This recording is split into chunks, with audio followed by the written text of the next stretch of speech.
প্রত্যেক দিন বৃষ্টি হওয়াতে আর কি আমাদের হাঁসের গোয়ালটা আর কি এতটাই খারাপ হয়ে গেছে যে হাঁসগুলো মানে খুব কষ্ট করে আর কি থাকছে এখানে। তো সকালবেলা ঘুম থেকে উঠেই উনুন থেকে আগে ছাইগুলো আর কি তুলে নিলাম, তারপরে ছাইগুলো এখন আমি হাঁসের গোয়ালে আর কি ছিটিয়ে দিচ্ছি, কারণ তাহলে পরে জায়গাটা আর কি শুকোবে, হাঁসগুলো আর কি আরাম করে থাকতে পারবে। আর কয়েকদিন আগে তোমরা তো আগের ভিডিওতে আর কি দেখেছো যে আমাদের আর কি হাঁসের গোয়াল ঘরটা আর কি ভালো করে আর কি করেছে বাবা, তবুও কোথা থেকে যে জল বৃষ্টি পড়ছে ভগবানই জানে। তো তবুও মানে ওদেরকে ভালো রাখার তো দায়িত্ব আমাদের, কারণ ওরাও আমাদের বাচ্চার মতোই আর কি।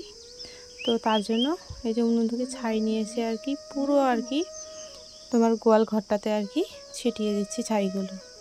তো এইভাবেই আর কি যত্ন নিতে হয়, মানুষেরা যেভাবে থাকে সেরকমভাবে ওদেরকেও যত্ন করে আর কি রাখতে হয়। তো হ্যালো বন্ধুরা, গুড মর্নিং সবাইকে। কেমন আছো তোমরা? আশা করি সবাই ভীষণ ভালো আছো, আর তোমাদের ভালোবাসায় আমরা মোটামুটি বেশ ভালোই আছি। সিম্পল লাইফ ভিলেজ চ্যানেলে তোমাদের সবাইকে স্বাগত জানাই। আবারও নতুন একটি ব্লগ নিয়ে চলে এলাম। তোমরা সবাই আমার সাথে থাকো আর শুরু থেকে শেষ অবধি ব্লগটা দেখতে থাকো। আশা করছি আজকের ব্লগটা তোমাদের ভালো লাগবে। তো দেখো, ছাইগুলো দিয়ে আসার পরে হাত পা ধুয়ে এখন আমি এঁঠো থালা বাসনগুলো আর কি রান্নাঘর থেকে নিয়ে এসে এখন আর কি এক বালতি জল তুলে নিয়ে এখন আমি ভালো করে আগে এঁঠো থালগুলো ধুয়ে নেব, তারপরে আর কি মাজতে শুরু করব। তো মানে উনুন থেকে একটু ছাই আর হচ্ছে সার্ফ এক জায়গায় করে আর কি একটা বাটিতে আর কি রেখে দিই আমি অনেকগুলো করে, যাতে করে আমার আর নতুন করে যাতে করতে হয় না। মনে করো যে দশ দিন তো যায় না, এক সপ্তাহের মতো যায় আর কি। ওই বাটিতে যদি ছাই আর হচ্ছে তোমার সার্ফ রাখি তাহলে এক সপ্তাহের মতো আর কি কোনো রকম টেনে টুনে যায়। তারপরে আবার নতুন করে আর কি ছাই আর সার্ফ এক জায়গায় মিক্স করে আর কি রাখতে হয়, তাহলে থালা বাসন খুব আর কি চকচকে থাকে, আর হচ্ছে তোমার থালা বাসনও মাজতেও আর কি ভালো লাগে। তো সার্ফ মানে গন্ধটা বলতে তোমার থাকে একটু হালকা আর কি, তোমার সার্ফের গন্ধটা থাকবেই, কারণ তোমার যখন ছাইয়ে তুমি সার্ফ মেশাবে কি না, তখন মানে বেশি দিলে হবে না, কিন্তু মানে পরিমাণ মতো দিতে হবে, তাহলে দেখবা যে কোনো কিছুই সেন্ট থাকবে না। তো দেখো এদিকে আমি একটা একটা করে আর কি থালা বাসনগুলো আর কি মেজে নিচ্ছি। আর জানো, পুকুরের জলটা অনেকটা বেড়ে গেছে, ওই জন্য বালতিতে করে জল উঠে আর কি উপরে আর কি ডাঙাতে আর কি থালা বাসনগুলো মেজে নিচ্ছি। আর হচ্ছে তোমার কয়েকদিন ধরে বৃষ্টি হওয়াতে একদম জল কাদা হয়ে গেছে বাড়ির মানে আশেপাশে, পুরো মানে কাদাই কাদা। তো আজকে একটু বৃষ্টিটা নেই, কালকে থেকে আর কি বৃষ্টিটা হচ্ছে না বলেই আজকে আর কি একটু ভালো আর কি লাগছে। আর আমার জানো তো, আমার বৃষ্টি সত্যি বলছি আমার একটুও ভালো লাগে না, বৃষ্টি মানে কেমনই যেন লাগে। আর হচ্ছে তোমার এখন বর্ষার দিন, এখন তো বৃষ্টি হবেই, আমি বললেও হবে না বললেও হবে, আমার যদি নাও ভালো লাগে তবুও হবে, কারণ তোমার সেটা ভগবানের আর কি দান, সে যেরকম চলাবে সেরকমই আমাদের চলতে হবে। তো আমার মানে বলতে ইচ্ছে করছে তাই বলছি যে আমার জল ভালো লাগে না, সত্যি ভালো লাগে না গো, কিন্তু কি করব বলো, সবাইকে মেনে নিয়ে আর কি চলতে হবে, সেরকম ভগবান যেটা করবে সেটাই আমিও আর কি খুশি, কি করা যাবে। আবার শুধু না, সবারই কষ্ট হয়।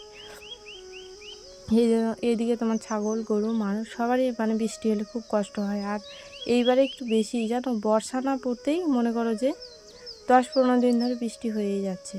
আর মানে আমাদের বাড়ির আমার বাবা, তারপর হচ্ছে তোমাদের দাদা ভাই মানে কাজে যেতেই পারছে না, কারণ প্রত্যেক দিন তো ডেলি বৃষ্টি হচ্ছে, কাজ না করলে খাবো কি, আমরা গরিব মানুষ, খুব কষ্ট করে রোজগার করে এনে আর কি আমাদের খাওয়া দাওয়া হয়, তারপর দিয়ে লোন নিয়ে বাড়ি দিচ্ছি। এই লোনের টাকা এখন শোধ করতে করতে তো আমাদের অর্ধেক জীবন শেষ, বাড়ি বাড়ি করে বাড়ির মানে স্বপ্ন পূরণ করতে গিয়ে আমার জীবনটাই মানে শেষ হয়ে যাবে নাকি কে জানে। তো এইদিকে দেখো, আমি থালা বাসনগুলো আর কি ধোয়া মোটামুটি আমার কমপ্লিট, তো এখন আমি আর কি রান্নাঘরে চলে যাব। তো কালকে একটু বেশি থালা বাসন হয়েছিল, তার জন্য আর কি অনেকটা আর কি থালা বাসন হয়ে গেছে। আর একটু বাড়িতে আত্মীয় আর কি আসলে পরে একটু থালা বাসনগুলো বেশি হয়। তো তোমার দাদাভাই আর কি কখনো করে আর কি থালা নিয়ে এনে দেয়, থালাগুলো দিয়ে আর কি পাতা আর কি যদি খাওয়ানো আর কি যায় আত্মীয়দের, তাহলে পরে কি না মানে থালাটা মাজতে হয় না, ফেলে দিলেই হয়ে যায়। তো কালকে আর কি শেষ হয়ে গেছে পাতা, তো তার জন্য আর কি এই থালাতে আর কি খেতে হয়েছে। তো তারপরে দেখো আমার মেয়েকে আমি স্কুলে পাঠাবো, তো তার জন্য ওকে আর কি রেডি করাচ্ছি। আর তারপরে আমি আবার স্নান করে আবার যাব হচ্ছে পুজো দেব, কারণ পুজোটা দেওয়ার বাকি আছে, ফুল জল তো দিতেই হবে। তার জন্য মেয়েকে আগে স্কুলে পাঠাবো। এখন বাজে 8টার সময় আমার মেয়ের স্কুল। ওকে আর কি ঘুম থেকে তুলেই আর কি মুখ ধুয়ে দিলাম, খাওয়াই দাওয়াই দিয়ে এখন ওকে আর কি স্কুলে আর কি পাঠিয়ে দেব। তো তার জন্য দেখো ড্রেস পরিয়ে দিয়েছি, আর এই দিয়ে তোমার চুল বেঁধে দিলাম। আর ও হচ্ছে তোমার স্কুলে চলে গেল, আর আমি এখন আর কি পুজো দেবো, তাই বাড়ির ফুল তুলতে এসেছি। জানো এই ফুলের গাছটা মা আর কি লাগিয়েছে, তো দেখো কি সুন্দর ফুল ফুটেছে। তো এগুলো আর কি এই ফুলগুলো আর কি বিশেষ করে তোমার বর্ষাকালে আর কি বেশি ফোটে, কারণ যখন আর কি খরার দিন আর কি যে ঝড় মানে বৃষ্টি নেই, তখন আর কি খুব একটা ফুল এগুলো ধরে না। এখন আর কি বর্ষার দিন তো সব সময় আর কি মাটিতে রস থাকে, তো তার জন্য আর কি এখন সবসময় ফুল ফোটে। তো কয়েক বছর পর এই গাছটা লাগলো, কারণ কখনো লাগাই আবার মারা যায়, এইভাবে মানে লাগাতেই পারলো না। আর আমি তো লাগাই না, কারণ আমার হাতে কোনো জিনিসই লাগে না, ওই জন্য আমি আর কি লাগাই না। তো চলো আজকের মতো এখানেই বিদায় নিচ্ছি আমি। তোমরা সবাই সুস্থ থেকো, ভালো থেকো। আর ব্লগটা কেমন হয়েছে একটু কমেন্ট করে জানিও। আরও যদি ভালো আর কি করতে হয়, কোথাও যদি ভুল হয়ে থাকে অবশ্যই কমেন্ট করো তোমরা, আমি আর কি ঠিক করার চেষ্টা করব।